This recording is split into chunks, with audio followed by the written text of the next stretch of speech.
Assalamualaikum warahmatullahi wabarakatuh. Perkenalkan, nama saya Ajeng Dwi Ana Putri. Saya dari Pendidikan Matematika Universitas Muhammadiyah Jember.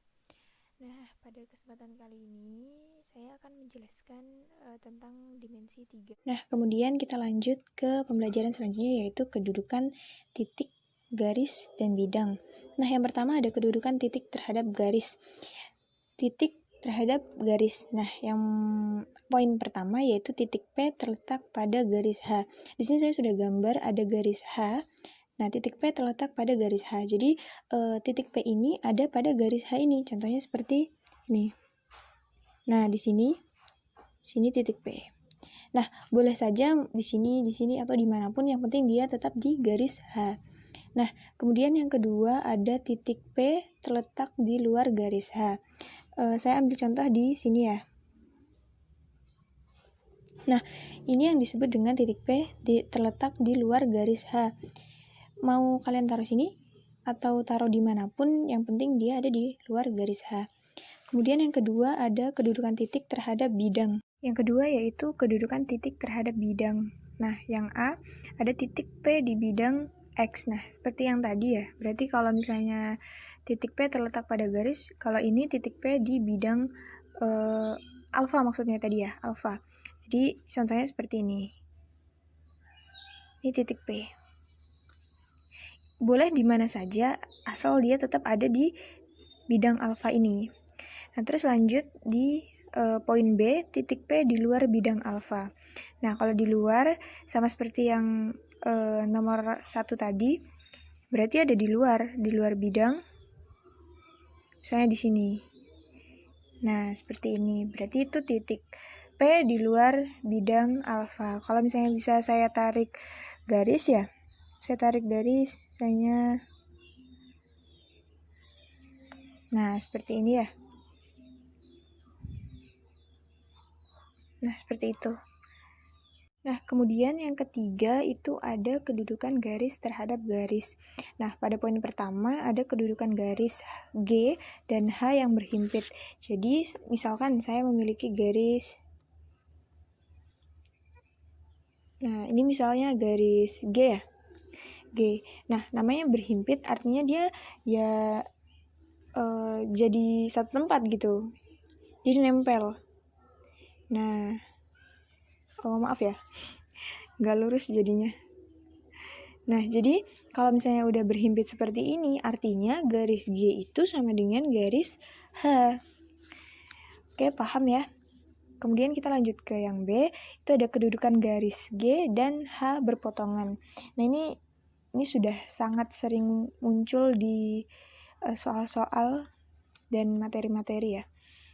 Misalnya saya punya garis G, di garis G. Nah, yang namanya berpotongan artinya dia ya berpotongan. Nah, seperti ini namanya berpotongan. Nah, kalau berpotongan itu biasanya ada, bukan biasanya sih, pasti ada titik potongnya. Nah, titik potongnya di mana? Di tengah-tengah.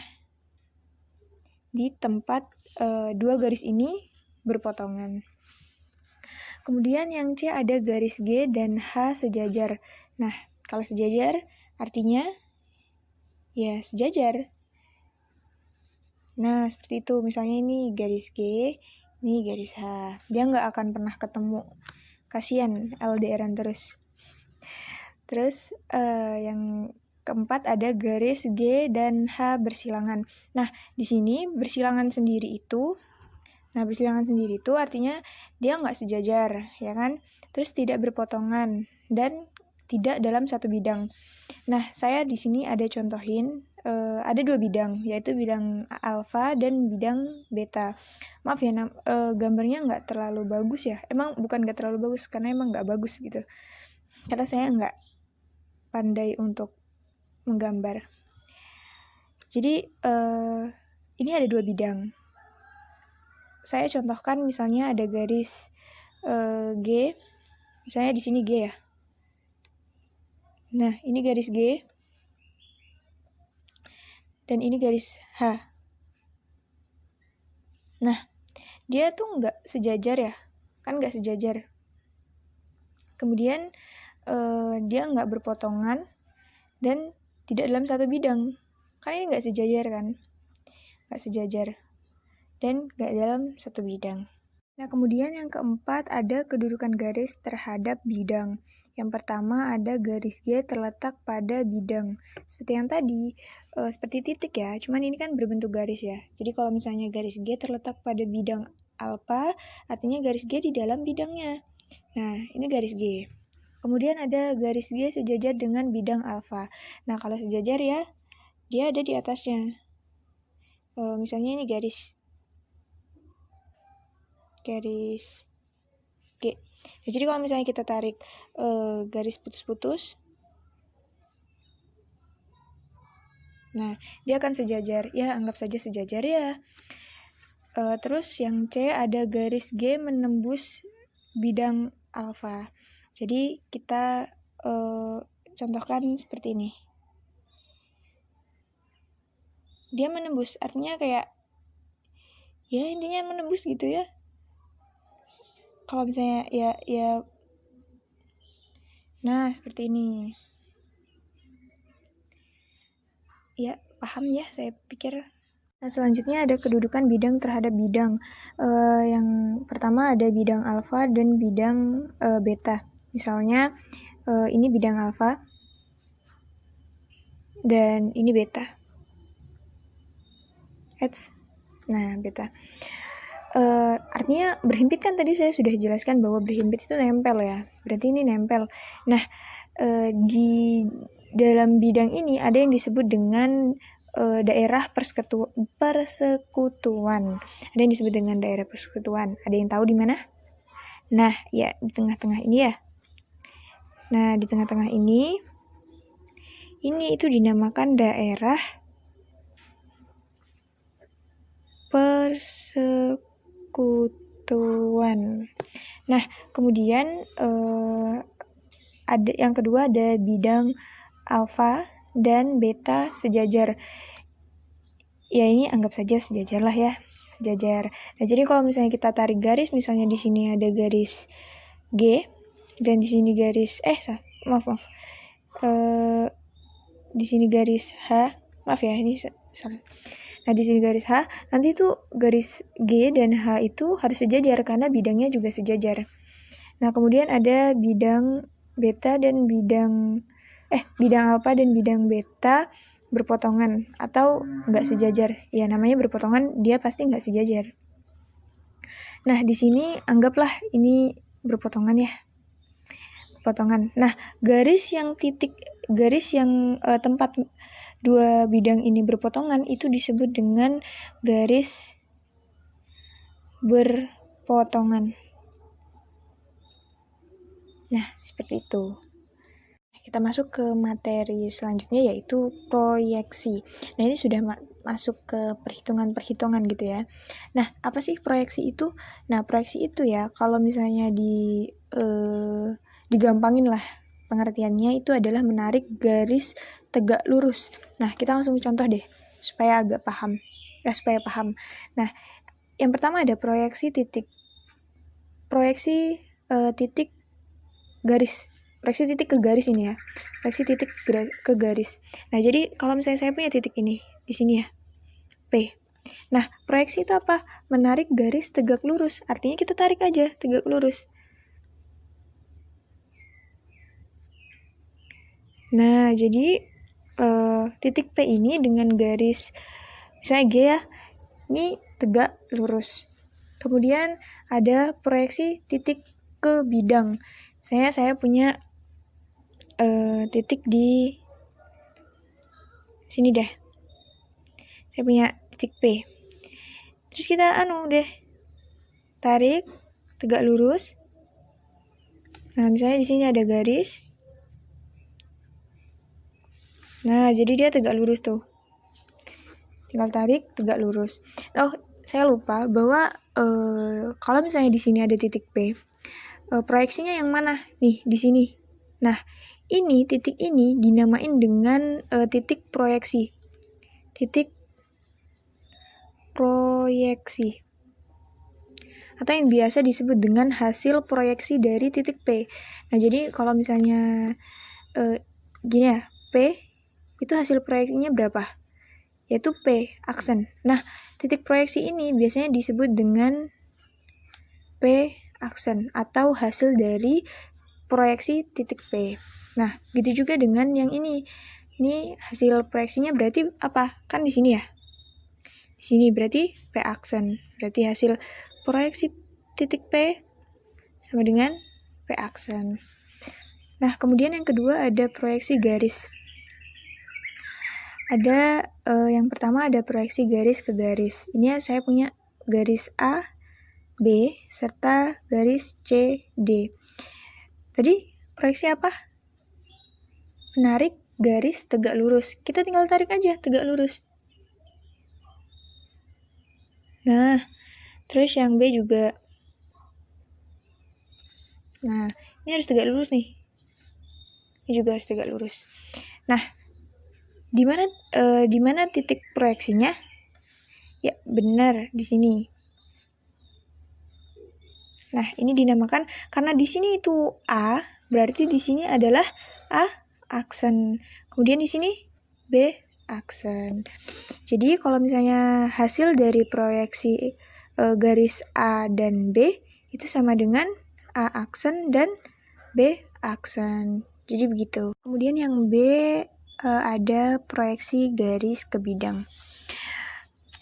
Di sini ada bidang alfa ya, dan saya punya garis A dan B. Saya ambil garis bantu ya. Jadi di sini garis bantu.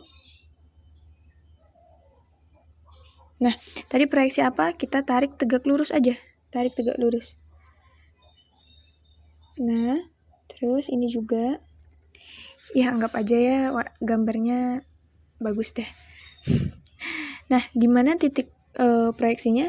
Di sini ya. Betul sekali. Dan jadi di sini ada A aksen dan di sini B aksen. Sama seperti tadi ya, yang garis ke garis. Nah, kemudian yang kedua, contoh yang kedua ini ada gini. Nah, gimana kalau yang ini? Ini kan A-nya udah nempel ya. A-nya udah nempel. Ya udah kita tarik yang ini aja, yang B-nya.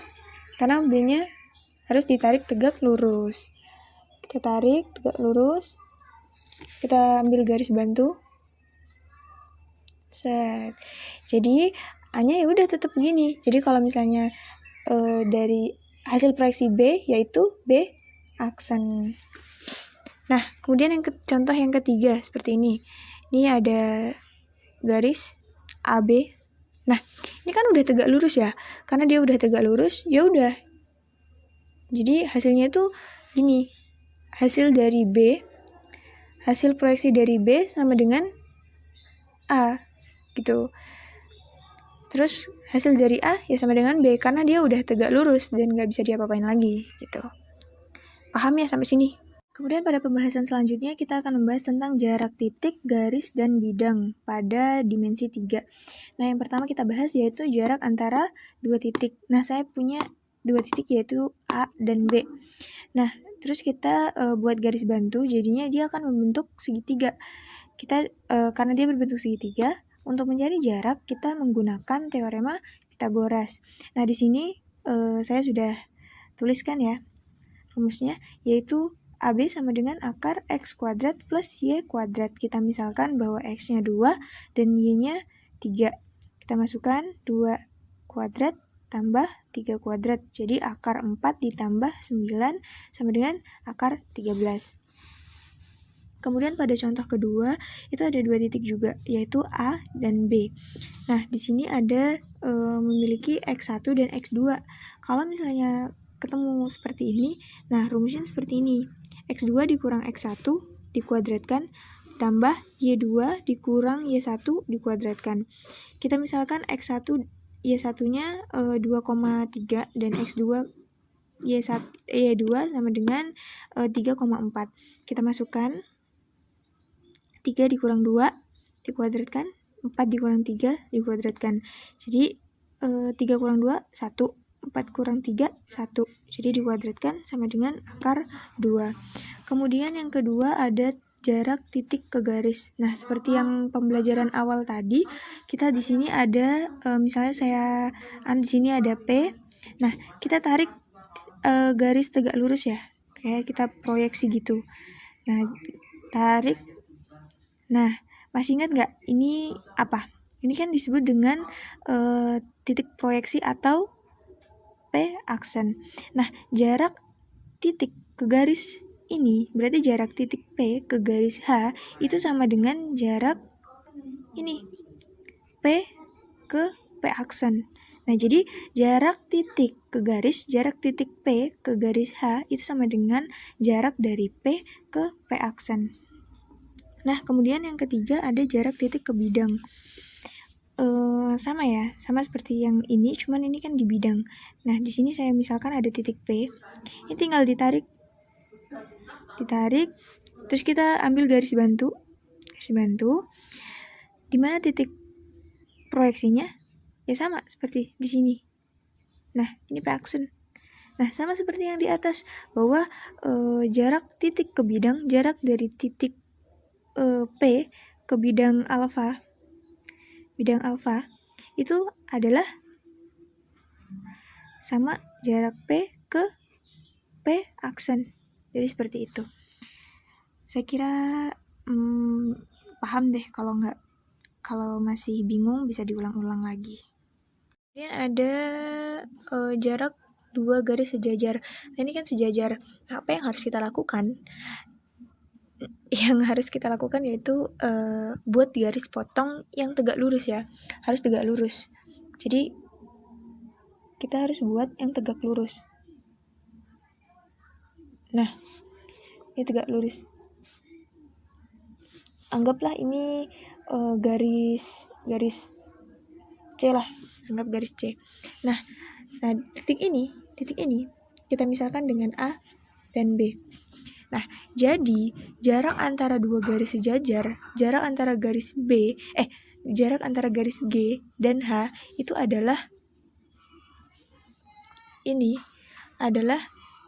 A ke B gitu. Sampai sini paham ya. Nah, kemudian ada yang kelima ada jarak garis dan bidang yang sejajar. Nah, anggap saja bahwa bidang dan garis ini tuh sejajar. Nah, kita bisa tarik garis bantu nih yang bisa sejajarin. Nah,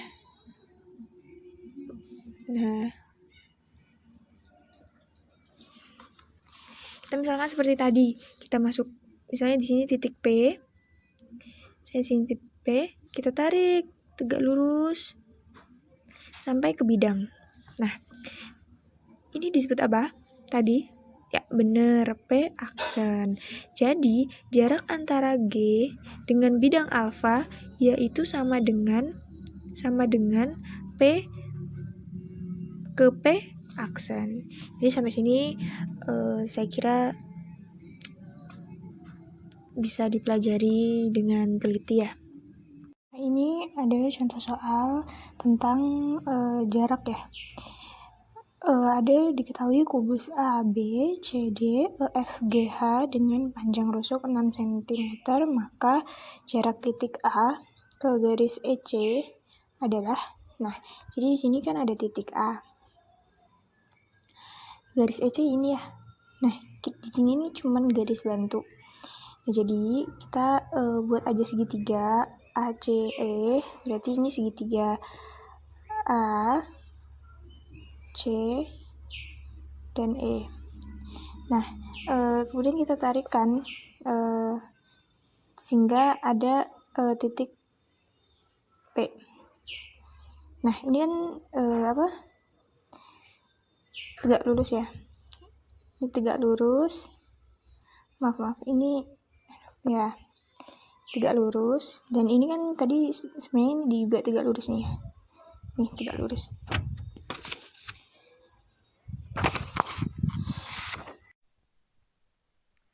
Nah, jadi di sini kita akan mengenal tentang diagonal bidang, diagonal ruang, dan bidang diagonal. Nah, yang pertama kita akan mempelajari tentang diagonal bidang, diagonal ruang, dan bidang diagonal dari apa nih, ayo? Kubus ya, dari kubus. Nah, kita tahu bahwa ini sepertinya udah pernah dibahas juga ya di SMP mungkin ya, di SMP tentang diagonal bidang. Jadi teman-teman pasti udah tahu mana yang disebut dengan diagonal bidang ya. Diagonal bidang itu yang kalau digambar itu bisa ditunjukkan dari garis AC, BD, AF, BE, EG, FH dan seterusnya lah ya. Nah, sedangkan kalau misalnya diagonal ruang itu AG, CE, BH, terus DF, ya seperti itulah. Nah, kemudian kalau bidang diagonalnya itu kalau misalnya kalian bisa misal ambil garis dari HA dan maksudnya AH dan BG. Kalau misalnya kalian ambil garis, nah itu kan nanti ada seperti pembelah gitu ya. Ya seperti pembelah gitulah intinya. Kayak memisahkan antara dua kubus ini kayak dibagi dua gitu loh. Nah, diambil dari garis AH dan BG. Nah, itu disebut dengan bidang diagonal. Nah, untuk nilai dari diagonal bidang, diagonal ruang, dan bidang diagonal, nah saya punya contohnya nih. Contohnya, cuslah kita bahas di contohnya. Nah, intinya di sini ya kalian harus tahu bahwa diagonal bidang itu nilainya itu sama dengan S akar 2. Kemudian ada diagonal ruang itu S akar 3 dan bidang diagonal itu S kuadrat akar 2. Sebenarnya dari semua ini, semua rumus ini itu pakai rumus ini Pitagoras. Nah, jadi sebenarnya dari rumus ini itu pakai rumus Pitagoras. Nah, jadi supaya lebih gampangnya, jadi saya akan menjelaskan menggunakan dengan yang rumus ini aja gitu ya. Nah, kita langsung aja ke contoh soalnya. Nah, jadi di sini ada contoh soal. Sebuah kubus memiliki panjang rusuk 5 cm. Hitunglah panjang diagonal bidang, diagonal ruang, dan bidang diagonal kubus tersebut. Nah, jadi tadi udah dijelasin bahwa rumus-rumus dari diagonal bidang, diagonal ruang, dan bidang diagonal kan ada sendiri-sendiri. Jadi kita langsung aja ya. Di sini kita cari diagonal bidang. Maaf. Diagonal bidang. Diagonal bidang kan berarti sisi akar 2. Berarti sisinya berapa di sini? Sisi sama dengan rusuk ya. Jadi 5 akar 2. Nah, seperti itu. Terus kita cari diagonal ruang. Diagonal ruang kan sisi akar 3. Berarti sisinya berapa? 5. 5 akar 3. Nah, kemudian ada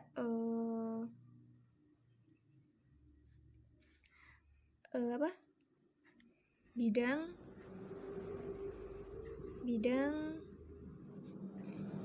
diagonal. Dan diagonal kan sama dengan sisi kuadrat akar 2. Berarti sisi kuadrat 5 ya. 5 kuadrat akar 2. Jadi sini ada 25 akar 2. Jadi seperti itu ya, mudah kan? Terus ini saya rasa paham sekali. Balok ya, dari balok. Nah, seperti yang tadi lah, kalau dia bidang diagonal sama ya, EG, FH, AF, BE dan seterusnya. Kalau diagonal bidang kan seperti DF, BH dan seterusnya.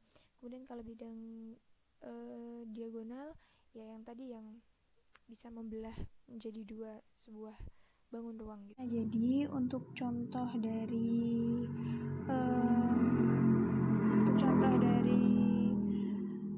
balok itu ada diketahui panjang AB 12, BC 8 dan AE 5. Hitunglah diagonal bidang, diagonal ruang dan bidang diagonal. Jadi kalau untuk diagonal bidang saya ambil AF ya, saya ambil AF. Berarti yang kita ketahui kan AB ditambah BF. Nah, jadi AB tambah BF itu 12 ditambah 5 kuadrat. Akar 144 ditambah 25 sama dengan akar 169. Itu sama dengan 13 cm. Nah, kemudian yang B itu ada diagonal ruang. Nah, diagonal ruang itu saya ambil AG ya. AG. Nah, kita tarik garis bantu dari A ke C. Berarti yang kita bisa ketahui kan AC dan CG. Berarti di sini tambahin AC kuadrat ditambah CG kuadrat sama dengan 13 kuadrat tambah 5 kuadrat. Jadi hasilnya akar 194. Nah, itu hasilnya 13,92. Nah, kemudian kalau misalnya untuk cari yang diagonal ruang, maksudnya bidang diagonal, kalian itu bisa, jadi bidang diagonal itu seperti gini loh. Ini kan bisa, maaf ya, agak soalnya saya nggak pakai penggaris nih. Nah, gini. Nah, ini dari yang saya arsir. Nah, itu bidang diagonal karena dia membagi sebuah bangun ruang jadi 2 gitu loh. Nah, jadi di sini kita cari dulu BG-nya. Cari dulu ini BG. Plus BG berarti yang kita dapatkan BC ditambah CG. Nah, BC tambah CG kan 8 kuadrat ditambah 5 kuadrat. Jadinya akar 89, jadi 9,43. Nah, jadi bidang diagonal atau kalau misalnya itu tuh bisa luas AB GH. Jadi luas dari AB AB GH itu sama dengan AB dikali BG. Jadi AB-nya kan tadi 12. AB-nya kan tadi 12 terus dikali 9,43 yaitu tinggal 113,1 cm kuadrat. Jadi ngerti ya sampai sini ya. Kalau misalnya masih belum paham bisa diulang-ulang kembali. Ya, ini namanya prisma ya. Nah, untuk yang ini ada AD dan BE. Nah, AD dan BE ini disebut dengan diagonal bidang tegak prisma. Jadi dia emang diagonal bidang, cuman ada embel-embel tegak prismanya gitu. Nah, untuk diagonal ruang itu sebenarnya ada di prisma segi 5 ya. Segi 5 itu biasanya ada diagonal ruangnya. Nah, kalau seperti ini kan ya kita langsung aja ke contoh soalnya aja deh ya. Nah, di sini saya juga ada rumus. Di sini ada N ini ya banyak sisi. Jadi kalau misalnya segi 5 nanti N-nya diganti 5 gitu. Kita langsung ke contoh soal aja. Pada prisma segi 5 beraturan, tentukan diagonal bidang, diagonal ruang, dan bidang diagonal. Jadi seperti yang udah tertera bahwa rumus bidang diagonal, diagonal bidang itu sama dengan N-1. Nah, jadi kita masukkan aja. Kan ini segi 5, jadi 5 min 1. Kemudian kita ke diagonal bidang, diagonal ruang, dan bidang diagonal limas. Nah, ini ada AC dan BD disebut dengan diagonal bidang alas limas ya. Nah, limas ini dia tuh nggak punya diagonal ruang. Jadi dia cuma punya diagonal bidang dan bidang diagonal. Nah, rumusnya itu 1/2 N min 3 dan 1/2 N min 3. Oh iya, sama aja sih ya. Ya, gitulah ya. Ya, kita langsung ke contoh soalnya aja. Nah, pada 5 segi 7 tentukan diagonal bidang, diagonal ruang, dan bidang diagonal. Nah, karena limas itu kan nggak ada diagonal bidangnya ya, jadi kita hanya mencari diagonal maksudnya diagonal ruang. Jadi kita cari diagonal bidang dan bidang diagonal saja. Nah, itu pun bidang diagonal sama diagonal bidang kan rumusnya sama ya. Jadi kita langsung aja diagonal bidang itu sama dengan 1/2 n min 3. Nah, kita cari jadinya 1/2. Ini segi 7 berarti 7 ya. 7 min 3. Nah, jadi ini 1/2 kali 7. 7 dikurang 3. 7 dikurang 3 kan 4. Jadi di sini 1/2 dikali 7 kali 4 kan 28 ya, 28 bagi 2 itu 14. Nah, kemudian sama dari bidang diagonalnya. Bidang diagonal sama dengan 14 juga karena hasilnya kan sama dia. Rumusnya sama. Jadi seperti itu. Nah, jadi seperti itu ya pembahasan dari materi saya. Semoga teman-teman bisa mengerti ya, bisa paham lah apa yang saya sampaikan, dan semoga bisa membantu teman-teman untuk memahami dimensi 3 ini. Sekian dari saya. Assalamualaikum warahmatullahi wabarakatuh.